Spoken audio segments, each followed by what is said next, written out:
उनका समय बहुत खराब था। उस पेड़ पर बिजली गिरने के कारण उन तीनों की वहीं पर मौत हो जाती है।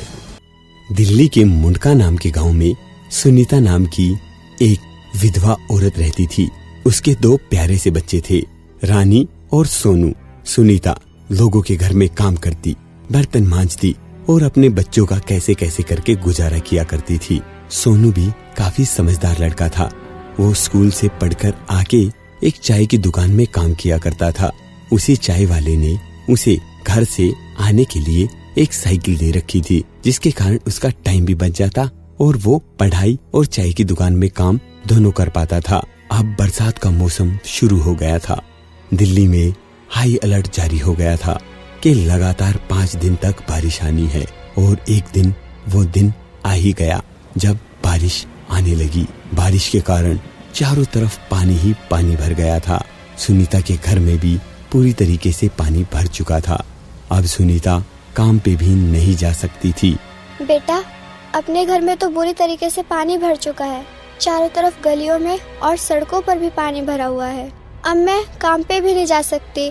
घर में खाने के लिए भी कुछ नहीं है। अब मैं क्या करूं? अब कैसे काम चलेगा? हाँ माँ, अब तो मैं भी चाय की दुकान पर नहीं जा सकता क्योंकि वहाँ पर भी पानी भर गया है। हाँ माँ, अब हम क्या खाएंगे? बेटा, मैं तो खुद ही सोच रही हूँ। लगता है अब हमारे मरने का टाइम आ गया है। नहीं माँ, ऐसी बात मत कहो। पिछली बार तो पापा हमें छोड़कर चले गए थे। अब की बार आप ऐसी बात मत करो। उन तीनों को पिछली बरसात का समय याद आ जाता है। उस समय भी बरसात का समय था जब सुनीता के पति कल्लू बाहर काम पर गए थे। बाहर बारिश आने के कारण कल्लू और उसके दोस्त एक पेड़ के नीचे छिप जाते हैं, पर उनका समय बहुत खराब था। उस पेड़ पर बिजली गिरने के कारण उन तीनों की वहीं पर मौत हो जाती है। अभी तक ये परिवार वो सदमा तो भूला नहीं था। इतने में अब की बार फिर से ये समस्या इन लोगों के सामने आ गई। तीनों की आंखों में आंसू थे इन सब बातों को याद करके। माँ, अभी तक हम पिताजी के दर्द को ही नहीं भूल पाए। आप ऐसी बातें मत करो। आप कहीं बाहर नहीं जाओगे, मैं ही कुछ इंतजाम करता हूँ। सोनू तभी कुछ सोचता है। सोनू पास में से ही 2 बड़ी बड़ी ट्यूबें लेकर आता है और अपनी साइकिल पर इस तरीके से लगा लेता है ताकि वो एक नाव बन सके। अब सोनू आराम से पानी की गलियों में उस साइकिल को लेकर घूम रहा था। उसके लिए वो साइकिल वाली नाव बन चुकी थी। सोनू पास ही के मेट्रो स्टेशन के पास जाता है।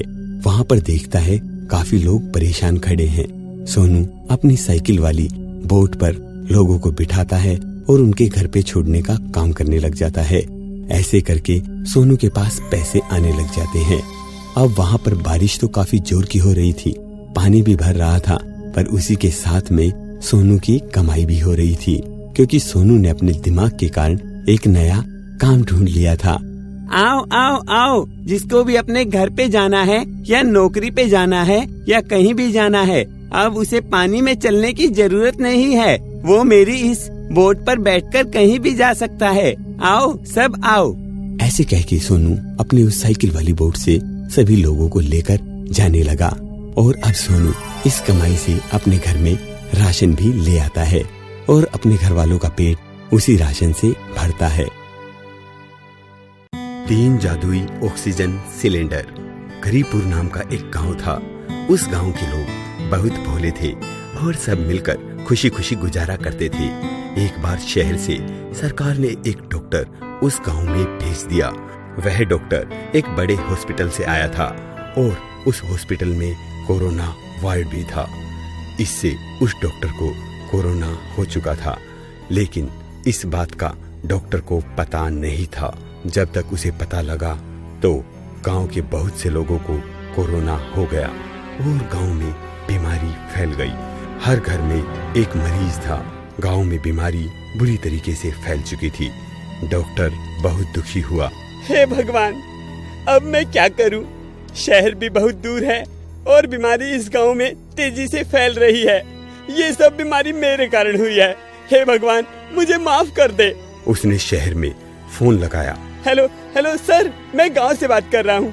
मेरी वजह से इस गांव में कोरोना फैल गया है। और मुझे ऑक्सीजन सिलेंडर की भी जरूरत है। कैसे भी करके इस गांव में ऑक्सीजन सिलेंडर पहुंचाए जाएं, नहीं तो यहाँ के काफी गरीब लोग मारे जाएंगे। अरे तुम तो जानते ही हो आजकल क्या समस्या हो गई है। हम कहां से पहुंचाएं सिलेंडर? शहर में भी बुरी हालत हो रखी है, चारों तरफ कोरोना फैला हुआ है। यहाँ पर खुद ही सिलेंडर की किल्लत है। तुम अपने सिलेंडरों का खुद इंतजाम करो। हे भगवान, अब तो बड़े डॉक्टरों ने शहर से भी हाथ उठा दिए। अब मैं क्या करूँगा? डॉक्टर अशोक ने अपने कंपाउंडर को बुलाया। वह उसी गांव का था। अरे सुनील, गांव में ये बीमारी बहुत तेजी से फैल चुकी है। सिलेंडर का शहर से भी कोई इंतजाम नहीं हो रहा है। अब तुम ही बताओ हम क्या करें? अरे सर जी, यहाँ एक पुरानी फैक्ट्री है जो काफी दिनों से बंद पड़ी है। यदि उससे हम सिलेंडर ले आए तो? हाँ, मुझे दिखाओ जल्दी, कहाँ है वो फैक्ट्री?